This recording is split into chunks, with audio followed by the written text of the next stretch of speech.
in all honesty, I've told people this many, many times. I have to be the luckiest mom on the planet to have had. Sorry. That's so sorry.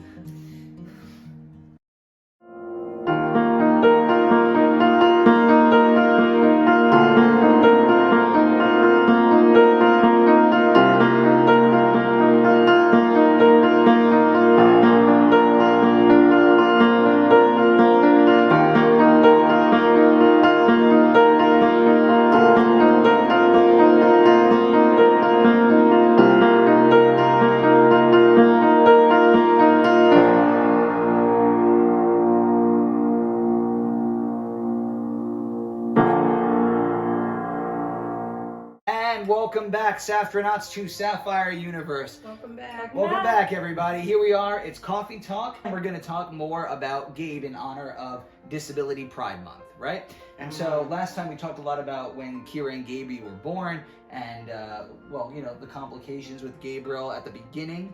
Now we're going to talk about when he was beginning to go through school and everything, right? Yeah. Yeah, right. I think that's what we're going to be. So I guess let's start off. Let's go. Let's get down to it. I guess one question that I have for both of you is, since it was still very early on for Kira and I mean, Kira was like this tall.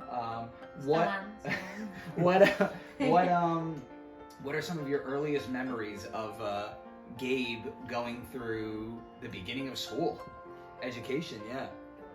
I don't know about you, but one of the things. Pause. Start again. Speak up. Okay. Camera's right there. It's far. Sorry. I'm not too sure, in terms of Dad, but one of the disappointing things was that our local elementary school that was here, where we live, didn't have a special education program at the school. So Kira went there, but Gabriel had to go to another school. So it was really hard, I think, on them to have to be separated in that sense. But the school he ended up going to was amazing. He thrived there. They called him like the little mayor. He was the little mayor. And that lasted for all of Wait, you gotta explain that. So why did they call him the little mayor? Gabriel had one para, actually, a paraprofessional. Her name was Elizabeth, and she was amazing. I did not worry about Gabriel ever when I knew he was with her. She was a blessing.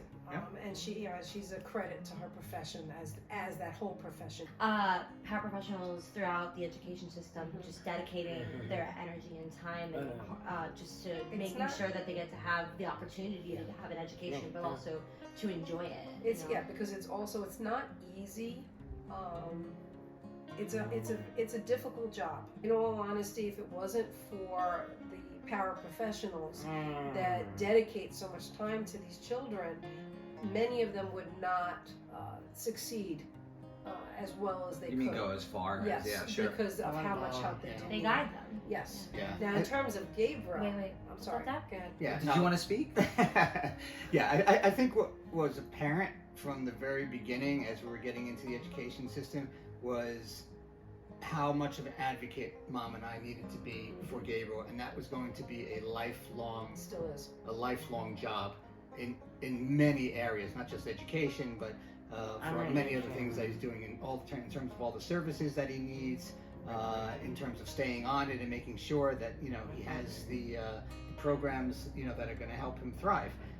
And we entered that very naively. Yes. And learned along the way, very quickly. That we had to stay on top of things in order to make sure that Gabriel had the services that he was going to need to try and get the best education he could, the best extracurricular programming and such.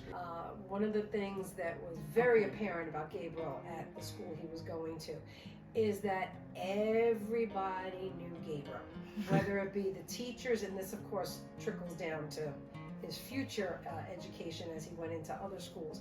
In elementary school though, and we have an entire box full, every day practically he had to have his bow tie. And his suspenders. Yes, and because Gabriel, in all honesty, Gabriel was a very skinny little baby, and young. Yeah, he still is. and he couldn't really wear a belt, and his pants really didn't, stay up, so he had to wear suspenders.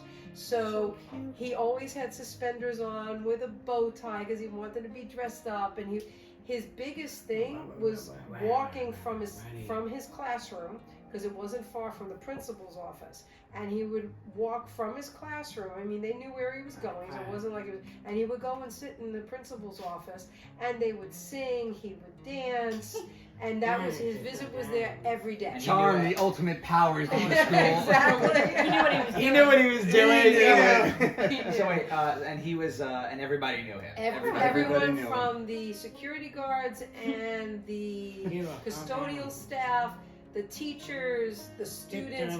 There wasn't one person in that school that did not know Gabriel. So then moving on a bit, so what was it like then when, and this is like elementary school and junior high, what was it like then? And Saftronauts, I don't know if you know this yet, but you're going to find out now. When we were in high school, so the high school that our mom teaches at, Kira, Gabe, and I all went there. Actually, Mom and Dad also went there. They met there. Yeah, they did. That's another story. That's another story. We'll get to that at another point. But, Yes, Mara. No, he's saying Mara. Oh, I know. And just for fun, quick tangent, since that's going to be another one, you'll love the different stories that come out in terms of actually how we met. Yes.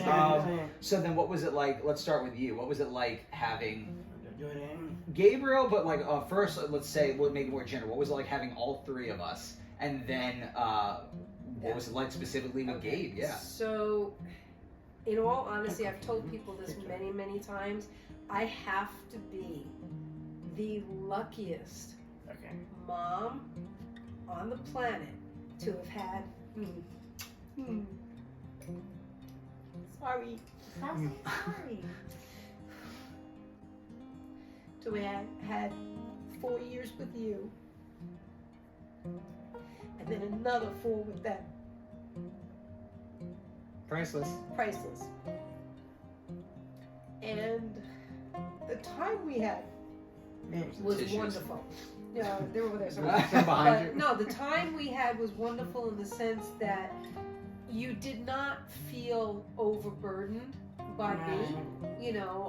You weren't embarrassed to hold my hand walking into school. Kira and Gabriel did the same We thing. owned it. I loved it. He was in the was in the theater program, and so was Kira.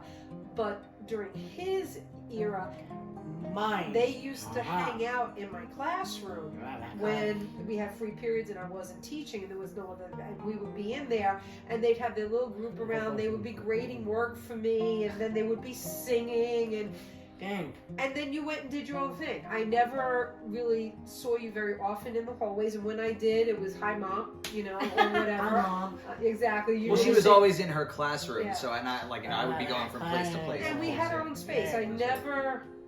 That was one thing I was very conscious of. I did not want you to feel that, oh, you're in my school, mom's going to be on top of it. But of course, if you needed money, you knew where to find me. Okay. And then Story for another time. and then after you graduated, it was a little bit weird at first, but I started to enjoy a little bit of, oh, okay, I don't have to have, like all the bags that came for the 7 o'clock class or whatever. What are you saying? Oh, yes. What is she? Are you saying you're happy I wasn't there? No. She's saying, I was get out. I enjoyed the fact that I didn't have to be at school at 6:45. Right. Okay, because of your early morning class. So I had about a year or so break, and then these two came into the school. And the dynamic was, yes, Edward Armour, exactly. The dynamic was very similar. We would go to school together because she had the 7-10 class, so now we had to be in school. But Gabriel and I developed a whole other routine because he didn't start school officially till 8 o'clock. So what we would do is we would come in, I would bring Gabriel's yogurt with me, and his juice. We would go to my classroom, I would turn on Amazon, and he would watch in the mornings. Good plug for Amazon. My Amazon Prime, and he would turn on. He would either watch Jaws, or he would watch or he would watch Mamma Mia, and he would have his yogurt and he would have his juice while Kira would go off to her dance class at that hour, and then the paraprofessional who was with him would come to the classroom to get him at 8 o'clock before my students would come in. And that was our ritual every single day, with the exception when her class didn't meet, and then nobody came to school till later. Then they came in on their own with Grandma. Grandma would drop them off That was in the so much morning. fun. Yeah.